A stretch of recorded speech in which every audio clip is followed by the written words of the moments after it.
Welcome to 9+ news. AP deputy CM Pawan Kalyan పై ప్రముఖ రాజకీయ విశ్లేషకులు ప్రొఫెసర్ నాగేశ్వర్ చేసిన వ్యాఖ్యలు దుమారం రేపాయి. వైసీపీ అధినేత వైఎస్ జగన్ ను అరెస్టు చేయాలని ఢిల్లీలో మోడీ సర్కార్ పెద్దలకు పవన్ కళ్యాణ్, మంత్రి నాదెండ్ల మనోహర్ చెప్పారని నాగేశ్వర్ ఇటీవల ఓ మీడియాలో చెప్పారు. దీంతో ఆగ్రహం చెందిన జనసేన పార్టీ నాగేశ్వర్ పై కేసు కూడా పెట్టింది. అయితే తన ఇంట్లో పెళ్లికి పవన్ వచ్చారని, ఆయనతో తనకు వ్యక్తిగతంగానూ మంచి సంబంధాలున్నాయని నాగేశ్వర్ చెప్పారు. తనకు పవన్ కళ్యాణ్ అంటే ఇష్టమన్నారు. తన వ్యాఖ్యలను ఉపసంహరించుకుంటున్నట్లు తెలిపారు. దీంతో శాంతించిన జనసేన పార్టీ ఇంతటితో ఈ వివాదాన్ని వదిలేస్తున్నట్లు ఓ ప్రకటన విడుదల చేసింది. అదే సమయంలో తప్పుడు ప్రచారం చేసే వాళ్లపై కేసులు తప్పవని హెచ్చరించింది.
ఐ లవ్ పవన్ అంటున్న నాగేశ్వరరావు మరి అదే టైంలో నేను నా వ్యాఖ్యల్ని కూడా వెనక్కి తీసుకుంటున్నానని ఆయన చెప్పారు. ఇక ఇదే విషయమై దీంతో ఇది ఇక్కడితో ఆపేద్దామని జనసేన కార్యకర్తలు కూడా డిసైడ్ అయ్యారు. సో దీని గురించి మరింత సమాచారాన్ని మా ఎగ్జిక్యూటివ్ ఎడిటర్ సిఎస్ఆర్ అందిస్తారు. సిఎస్ఆర్ గారు చెప్పండి, మొత్తం దీని వెనుక ఉన్న అదేంటి, అసలు ఏం జరిగింది? ఈ వివాదం వెనక ఉన్నది ఒక అనాలిసిస్ లో, ఒక విశ్లేషణలో ప్రొఫెసర్ నాగేశ్వర్ చేసినటువంటి వ్యాఖ్యల్ని జనసేన పార్టీ చాలా సీరియస్ గా తీసుకుంది. సీరియస్ గా తీసుకోవడమే కాకుండా లీగల్ నోటీస్ ఇస్తాము, కోర్టులో కేసు పెడతాము, పరువు నష్టం దావా చేస్తాము అని చెప్పి ఒక హెచ్చరిక పత్రికా ముఖంగానే, అంటే మీడియా ప్రకటన ముఖంగానే ఒక హెచ్చరిక జారీ చేసింది.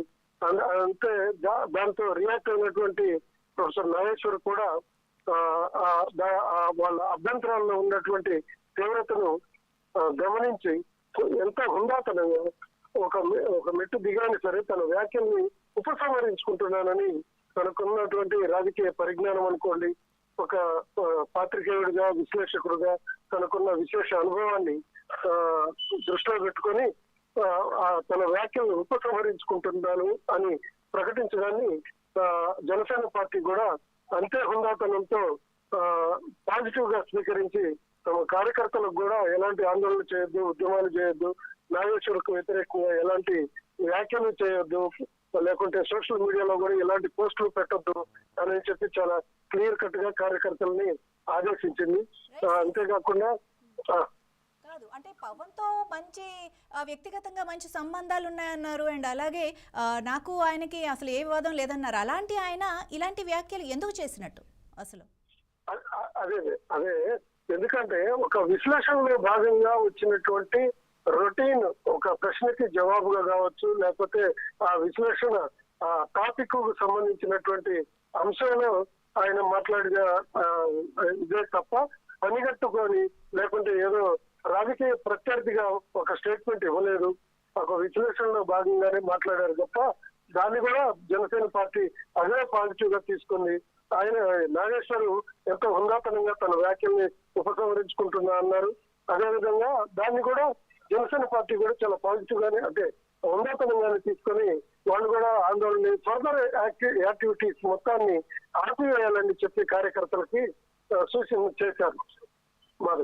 మరి ఓకే, శాంతించింది జనసేన, కానీ ఆ వివాదాన్ని వదిలేస్తున్నట్టు కూడా చెప్పారు. కానీ తప్పుడు ప్రచారం చేస్తున్న వాళ్ళపై కేసు నమోదు చేస్తాము అని ఒక హెచ్చరిక అయితే జారీ చేశారు. దీన్ని ఎలా చూడాలి?